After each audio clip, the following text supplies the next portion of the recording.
Cool. All right, we got some nerd news here. Yeah. Nerd news. Roundup. Yeah. Bring that back, guys. I might bring it back. I can't because our first thing is sad news. Oh, true. So Kevin Conroy passed away yesterday, right? Was it yesterday? It was on the... Yeah. No, it was the 10th. Oh, I don't know what day it is. So he passed away on the 10th. Yeah.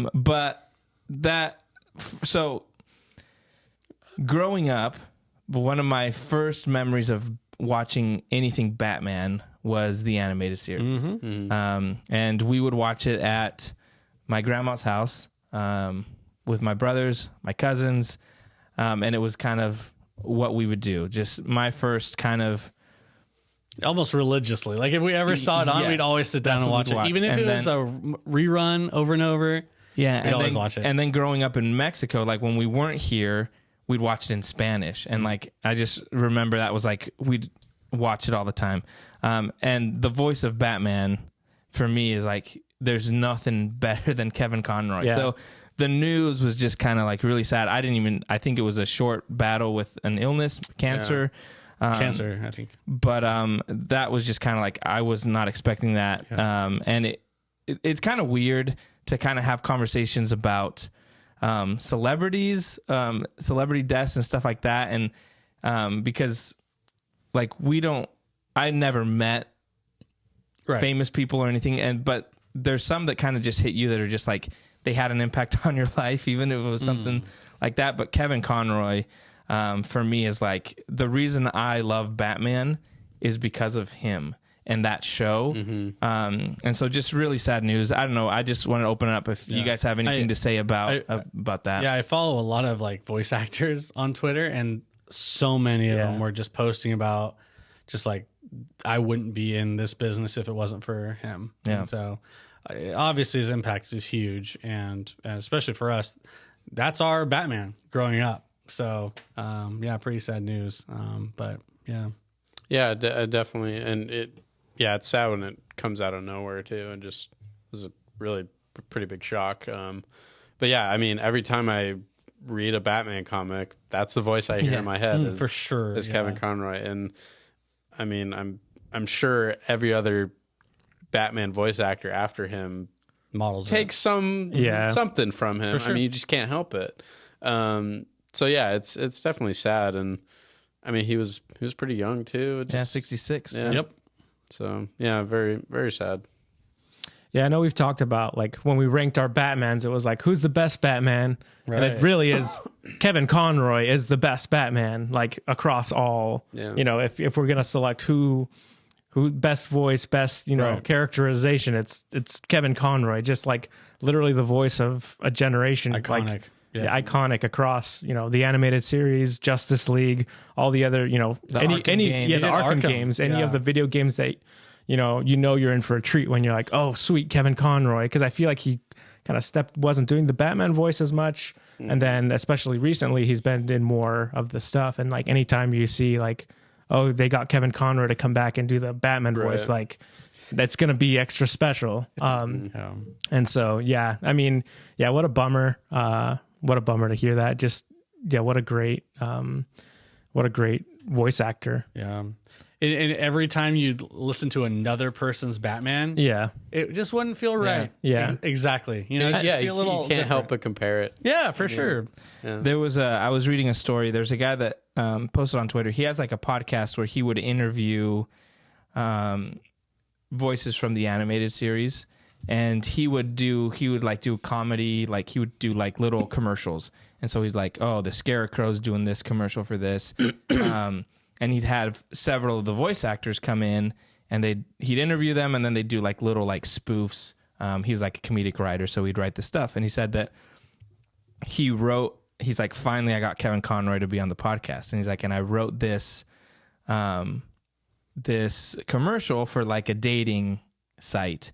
And it was Batman talking about this dating site. And he's like, so Kevin Conroy reads it, and he laughed. And then he says, hey, man, I think it's great. It's really funny. He's like, but I can't do it. And he was like, the reason I can't do it, he's like, there's so many people that look up to the Batman character, and if I did this and they were to hear the voice of Batman do this, it would shatter what they view of that Batman character. It definitely, And the guy was like, I'm so glad he didn't do it, because it showed me the appreciation that he had for the character and how much reverence he had for it. But he's like, but not only that, but how he thought of the fans, and he was taking care of like people that would listen to this podcast and take a 2-minute little like funny clip. And that would like affect how they saw this character. And that to me was like, that was really cool. And so I think he had such a reverence for that character, and you can kind of see it even in the projects he took, and some he didn't. And so I just think that's one of those things that someone like me, who I do have comics, I have read some of the comics, but what really got me into being a Batman fan was Kevin Conroy's voice and the animated series. It's really sad. So RIP to Kevin Conroy. As fans of his, sad day. And I know there's a lot of people that had a relationship with him. Mark Hamill commented a lot of stuff too. So I know for those that are out there that actually had a relationship with him, I know it's a rough time. So feel for that. But there's no really way to segue into anything else, into the next things. But not a good way to do it. But we're going to move on to some other news. We talked last week about the Snyder kind of stuff going on. And I was kind of like, talking a lot about Jason Momoa was talking about this. Well, I got to pump the brakes a little bit. Why? Is it because it looks like what Jason Momoa was referring to, and it's not the Tooth Fairy 3. It's not confirmed yet, but most people are saying that he's going to be playing Lobo for DC. Wait, who? That makes too much Lobo? sense. Who's playing Lobo? Jason Momoa. What? It doesn't make sense because he's Aquaman, but like James Gunn teased like something and he put Lobo on there, and then they asked Jason Momoa in an interview. He's like, oh, so James Gunn teased Lobo, and he's like, what, is that out? And he got really excited, and he's like, I have every comic. He's like, it'd be a dream come true if I was to play Lobo. So that's what they're saying he's referring to, that it's his dream come true is to play Lobo. If it's a DCEU and there's multiple timelines, he could play that. So it's not confirmed. That's so weird. But that could be what he was referring to, and not Snyder. So there's that. The other thing is Zack Snyder was on a podcast, and this is the one. On the podcast. Yikes. On the podcast, they asked him, are you coming back to DC? And he said, well, I haven't talked to anybody about that. So he's like, I'd be willing to call if they said anything. Bro, I thought you said they were 3 years into production already, bro. But so that's crickets, bro. That's what everyone is saying. Mouth. That's what everyone is saying. But everyone's saying that. Yeah, everyone's saying like, oh, see, it's over. There's having conversations. They said the same thing about the Snyder Cut too. Let's go. They did. And we've heard it before. We've heard it before. And the other thing too, if you're anywhere in Hollywood, you sign NDAs. No. I was in Hollywood last week. No, shut up. You sign NDAs, and how many times you get in the city limits and like I signed this NDA? No, but I'm saying, how many times do people say like, "Oh yeah, we haven't talked about it. Oh, I'd love to do that," and then it turns out. So right now, and many people pointed out, he is under contract with Netflix, so he can't officially say anything. That's why. And he even couldn't say anything for the Snyder Cut, and he would be posting tweets and cryptic stuff. So, as some people are saying, like, that means there's nothing happening. I would say, well, currently he's with Netflix. He can't, if he had conversations, he couldn't say it, and he wouldn't say it. So to me, it just seems more like a typical answer, like, oh no, well, yeah, they're doing great stuff. I'm doing my stuff with Rebel Moon, and we'll see. If they want to call me, they can call me. I totally buy it. I mean, yeah, you're right. How many times do you hear? It happens every day. Yeah, how many times do you hear that? Like, ooh, can't really say anything. Sorry. I mean, we got that. We got that a million times with Tobey Maguire and Andrew Garfield. I mean, yeah. So yeah, I mean, it would be different if he was like, heck no, I'm never working for DC again. Screw them, Yeah, even when Tobey Maguire had like screenshots of him, and he's like, I'm not in the movie, I swear. And they're like, really? You've seen leaks? He's like, What scene? I don't know what you're talking about. But anyway, so those were the info that I needed to Unload. Drop a week after, because I was pretty hyped last week. So, I still, hey, but hey. Respect. Okay. But I will say that it's almost your year anniversary on when he posted that Thanksgiving picture. That's right. Maybe Crisis. So we might have a new comic picture. Yeah. Who knows? We could see. We could. Maybe it might be closer to the camera this time, symbolizing it's coming closer to fruition. 1 year closer. Or the turkey's just like completely burned. Yeah. And that has the Omega symbol in it. Yeah. So the other thing we wanted to talk about, God of War Ragnarok released. Josh has played it. He's 3 hours in? Something like that. Listen, guys, I'm a busy guy, all right? I play all day. I know the reviews for it are like insane. Like it's really high reviews, unlike Gotham Knights. So Josh, and I think Corey's kind of seen. I'm watching some streams. One of my favorite streamers playing it. Played it last week, and Swiftdoor. I've watched a lot. Yeah. Actually, Lyric is my favorite streamer. Yeah, get it right. So we just wanted to have a little discussion. Josh, what do you think so far of the game? I mean, God of War, the 2015 one. Is 18? Yeah. Is one of my favorite games. Just story wise, and then kind of the evolution out of the original God of War that was more like Kratos kill, I destroy everything. It was arcadey. Yeah, it was just arcadey, and there was no character development, and for them to kind of pivot and give you like this really like deep story about fatherhood is amazing. And so far, like I said, I'm like 2 or 3 hours in. I've really enjoyed it. They've tweaked a little bit of the mechanics for fighting. It does feel a little similar to the original game, so you get to juggle enemies a little more.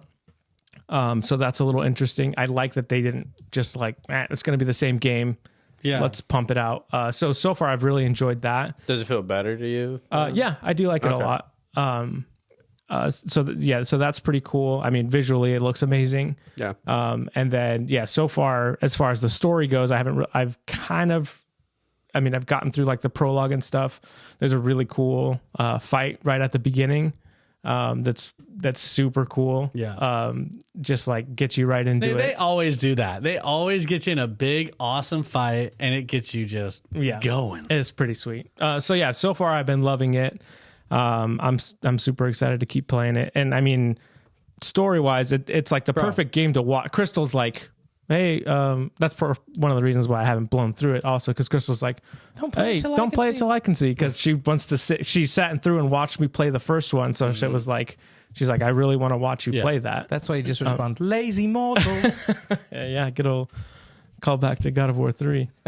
Yeah, no, it's been great. I've only been watching it, but it's one of those movies, just like Last of Us, all these single player movies. They're just so story heavy. They're just beautiful, and the stories are really deep. The characters are really well voiced. The dialogue's really good. It's awesome. It's so fun to watch. Yeah, love it. They've added new characters and kind of adding more like. They're just always adding new characters. Yeah, so cool. I love the different gods and their different characters and how they act and what they have to do with his story and how it's altering his story and how he's changing as a person and as a dad as well. Yeah, the kid's growing up and he has his own stuff that he does as well, and he's also leveling up at the same time, obviously, and it's so cool. I love it. Yeah, Russell Crowe's in this one, right? Yeah, with the lightning bolts.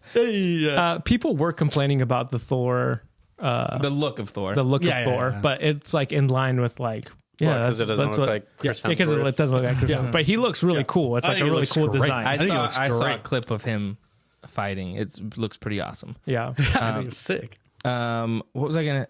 What was this announced, or is it rumors that they're doing a God of War show? They are doing a God of War show. What is that, Netflix or is that Hulu or something like that? I want to say Amazon maybe, or maybe it's Netflix. So Sony is doing a couple shows. Ghost of Tsushima is a movie. They're doing a Horizon Zero Dawn show. I heard that one. And they're doing a God of War show. So I don't know what studios those are ending up at. But what I was going to ask is, is this a story that you think translates? We talk about whether it translates well or not, right? We talked about Zelda. We talked about other things in the past. Is God of War where would they be doing game that translates well to a live action? I assume it's live action. But depends on which God of War they're doing. Yeah, because I feel like this story translates well. It hooks so much better too, and for live action, it would work. Really well. Whereas the other ones are literally just like you're killing gods. You're just literally going through and murdering everybody, which is pretty fun. Not gonna lie, sick, but story wise, you need an emotion. I think this one has the emotional. I mean, the original God of War has the emotional stuff with his family getting killed, and that's so I guess. But I think you could do that like as a backstory, like this is. I don't know. It's interesting to me to be like, would they pull it off? The other thing is I do know, especially the early games. I haven't played, but when we used to play the early games, there was like nudity and all that kind of, and a lot of gore. So this show is gonna be rated R. Like, there's no way you can not have it rated R. Just with gore itself, like minimum. So that to me is like, I guess a little bummer for me because that kind of stuff pulls me out of it. Like I don't want to have to be like skipping through the nudity and stuff. Like the gore, I can deal with. So it's just kind of, that's why I'm wondering if it would fit, where would it fit, and what do you guys think? I think if it was the last God of War, if it was based on that, around that, I think the hook with the mom and the son works really well. So I think it would work at least better than some other attempts at video game shows, movies. I think that they would have to have a bit of a budget though, because the stuff that he does is really extreme. So that's where I think we kind of fall into an issue where it's like he's almost too awesome, where it's like not believable, but he's supposed to be a god. You know what I mean? So it's like that's where I think they get in trouble, is that aspect of it. I think the story's great though. Would it work? Do you think it'd work better as a movie? Like a big budget movie where you have like, 200 million, and when you can get the CGI, we can get him climbing up these gods and probably like would it work better as a movie or I mean, I guess if you just look at like track records, I feel like video game shows have worked better. I mean, I really couldn't tell you a good video game movie. I mean, they're still not great. Except they're still not good though. Like, I feel like no one's really hit it where you're like, oh yeah, that's really good. What's the best live action video game show? Because the only one I can think about right now is The Witcher and that's Halo. True. Right, The Witcher. So The Witcher's probably the best, right? Witcher's number one. Probably, yeah. But then I can't think of anything else. And Halo. The interesting thing right now is we have like The Last of Us seems to like people are getting excited for that. That will be good. I bet. They're announcing like Gears of War. Less confident. So there's several games that are there. It's almost as if they've tried the movies and then like maybe shows work better. Yeah. I mean, the fact too that just the games are just longer than it translates better to a longer format, which is a show. Yeah. But then you run into the budget problem where it's like you have to have the right budget for it. Yeah. Because I don't think you could fit the story of The Last of Us with the same like impact with the characters in a movie. Like it just fits better as a TV show. Yeah. Yeah. Which is pretty good though. Yeah, we will see. I'm still not sold on Gears of War. I know Joel's pumped, but I'm like, I don't know. Not super sold on things that are super violent. Like God of War. That's hard. It's hard. So it just depends on what version they're showing in this show, Interesting. But how so far back to the God of War, how are you cuz I honestly haven't played any games recently. Yeah, we know. But as far as like you guys who have played how does it rank with like what you've played recently, Ghost of Tsushima, like games that you think are really good? How is God of War like up there? Yeah, I mean, as far as like single player games, like it's right up there with like mechanics are really like game wise, it's just really well done. They've added new things that you can do, like game mechanics that they've changed. You can grapple now, traverse areas differently. So that's really cool. And then just story wise, I mean, from what I have, I like I said, I already love the first one. So I like what they're doing so far. So it's super good, guys. Okay, no spoilers. I mean, that's what I'm saying. Super good, guys. That's why I've technically watched it all. So yeah, that's what I'm saying. Is like even if you don't like video games, it's just a really good story. And you can like they have all the basically cutscenes you can watch as a movie on YouTube, and you miss a little bit of the stuff, but like for you that you're just never going to play the game, I would say watch it because it's whoa, never going to play the game. No, you're not going. You won't. But yeah, it is a really good game. PS5, guys, I mean it's on PS4, so I don't have. I gave my PS4 actually away. I don't think you'll get dizzy in it. So get a PS5 and I'll lend you God of War. Oh my god, that one's that one, I feel like that one's right behind his shoulder. Because I can do Red Dead Redemption 2. Oh, there you go. You're good. You're golden. If I ride a little slower. Well, you don't even have to ride a horse in this game, so you're good. If I ride a little slower. But that's what I was thinking. I was like, I could probably play Ghost of Tsushima. That's a good game also. I think the camera moves too much. I think But you control the camera. Yeah. I know. Like, as long as I'm not going skilled enough, bro. Oh, dude. I'm a ninja, bro.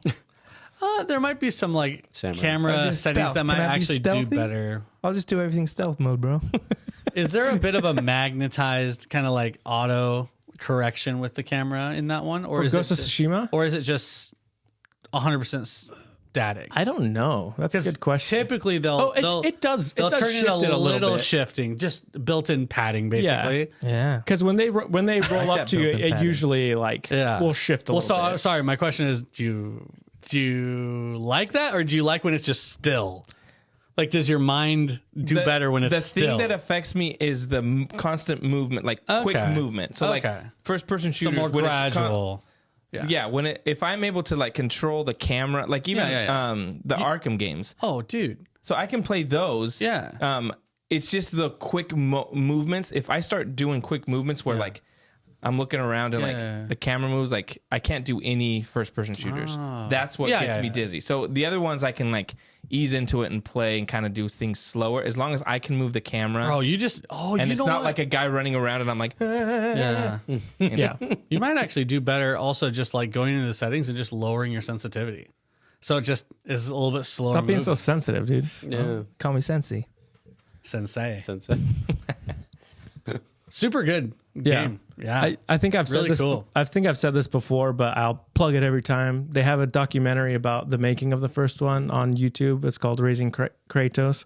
It's awesome. I love behind the scenes stuff, but like just seeing them go through and having to decide like we're doing a different thing for this game. Yeah. And then seeing how hard it is to make video games. Like it's a really cool thing. And then there's stuff with Bear McCreary, which I love as a composer, so that's pretty cool. And what an unprecedented thing where a game that does really well only got better. Yeah. That's crazy. That never happens. It always is like, oh, by the third Fable, it got bad. Yeah. You know what I mean? Yeah. Talking about a fourth? Yeah. Talking about a fourth? Getting better? Sheesh. I don't know what they do. Yeah, that's what they do. Or used to do, not anymore. Oh, it's not cool anymore? No. We're old. Shoot. Yeah, that's pretty awesome. God of War. Well, Diablo, right? Diablo's also gotten better, right? Would you put a lot of people didn't like Diablo 3, though. Someone would disagree pretty hard. What, Diablo 2 is better than 1? Yes. Diablo 3 is better than 2? I love Diablo 3. When it came out, I started playing again. When Diablo 3 first came out, mess and a half. Yeah. It was terrible. They had real money auction house where if you get items in game, people could buy it for real money from you. So you could make money. Wow. So all those Chinese farmers are like, yes, sir, let's go. And they just farmed it up, dude. They're from the South? Yes, that's sir. right. South well, of if China. I did an Asian accent, that would be racist. Scared. I was a little scared what we were going with. Yes, sir. Chinese farmers. Howdy, missus. Dude, it was crazy. And then they like shut it down, revamped, and then it did better. But yeah. Warcraft, right? Warcraft 3 was probably the best one. Yeah. So I mean, there's some games. The Uncharted games, they got better. The Arkham games, I figured got better. City was better than Asylum. What about Arkham Knight? No, that's not connected to Arkham Knight. I like the Batmobile stuff. Right. But did it get better than Arkham City? It was better than Arkham City? Mm-hmm. I don't think so. Mm-hmm. That's where you're wrong. It's just quite... Listen, you're pushing it. I don't know why he's arguing with you, Corey. No, I'm just saying. I'm just trying to name something. Bro, why are you arguing with me, man? The most recent Call of Duty is definitely way. Yeah, for sure. They get FIFA, better every time. Dude. Every year is better. The crowd looks more real. We're not Call of Duty fans, but I played Warzone when it was out, and probably most gamers did during COVID. Dude, they announced that they're going to do Warzone 2.0, which is the Battle Royale. Yeah. They announced publicly that, which I thought was bull crap, but they're like, basically any of the cosmetics you bought in Warzone 1 will not go to Warzone 2. Whoa. And I was like, pretty crazy. Dude, they sold a battle pass every like 2 or 3 months. Yeah. Mick owns them all. People were pumping that. All these gun skins, all these like people skins, like outfits. None of it is transferring. And I remember in some interview where they're like, yes, Warzone is going to be our battle royale, and we will just evolve that, and it will grow infinitely, and basically lied to us. And so now I'm upset. Warzone 2.0 is coming out, and people are... That's crazy. That's super stoked. I mean, because that's a free to play game, so all you're spending is they're getting apparently stuff that doesn't carry over, and it's gone. Yeah. Like no one's gonna play the old version, and all your stuff's done. So yeah, I spent like maybe like $30-$40 on that game for like a battle pass and a gun skin or two. But I was like, dang, that sucks. Don't get that, darn you, EA. But yeah, until they get you to make skins for them. Oh. Cloud9 skins. That'd be sweet. We're not in the Call of Duty scene, but they do esports skins, so I could have if we were in Call of Duty. But anyway, interesting. EA's making enemies left and right, baby. I mean, that's their motto, isn't it? That's our MO. We make enemies left and right. They're so big. They just trample. They just trample all the fans. Everyone hates us. Yo, for real. I will say the other news that we didn't really talk about, but Diablo 4 is coming closer. They have a friends and family alpha, beta, whatever you want to call it, that people are playing, which no one can really see. But only friends and family. The game is a lot closer to being real and actually like being tested publicly. Does it come out next year? Yeah. That's pretty crazy. Which is nuts. Because I remember the last time they were talking about late 2023 or 2024. And then they had fired their game director too. So. Yeah. Then they cleaned house. So that's pretty crazy. Yeah. So that was crazy news. Because they released basically all the classes, the talent trees, and how all the mechanics were going to work. IGN's been having all these like interviews that they basically are banking in on and just kind of making these videos on. And it's nuts. Yeah. The game's getting a lot closer than we think. And so that's going to be cross-platform. You'll be able to play with PC, PS5, Switch for sure. I think so. I think they're going to dumb it down enough. Yeah. That'd be pretty sweet. You're going to be playing 5 FPS. Yeah. Hey, you'll be playing, it don't matter. I don't care. Oh, cross-platform though. Hey, John, you can play our Switch. Yeah, bro. We'll play on our PS5. That's right. It'll be good. Yeah, that's right. Like, why do you look like a Minecraft character? You look bad. That's how it looks like. Oh, they're playing on their Switch. Yeah. He's got Switch graphics, dude. 16-bit. You're just 2D, dude. Yeah, Game & Watch, Mr. Game & Watch over there. Yeah, I'm excited about Diablo 4. That's why I mentioned it, because I was like, oh man, that'll be cool. I did see they were talking about it being open world, and they're like, you can do basically the chapters in whichever order you want. So that's kind of cool. Yeah, they did this thing where they're like, oh yeah, you're gonna have world tiers, which is, I mean, it's not new to Diablo, but they have these basically world bosses that you have to beat them, and then you can unlock the next world tier. So it's like almost like a test. To kind of unlock the harder version. So that's cool. If you've watched the videos on Diablo 5, some of those boss fights look really dope. It's like this giant dude with like a cage, like 2 cages, and he's like jumping through portals and like smacking like a bunch of dudes. It looks really sick. Looks very epic. But yeah, it's gonna be awesome. Yeah, I'm stoked. Nice. Yeah. Was that it for the news? I think that's it. That's it for the news. Make sure you subscribe and like. Follow us on YouTube, Facebook, Instagram, Twitter, TikTok. We'll put videos up. Dances, yeah. TikTok dances, Nerd Age dances. But we appreciate you guys hanging out with us. Yeah, exactly. We'll be back next week with another brand new episode. So thank you so much, and see you next week.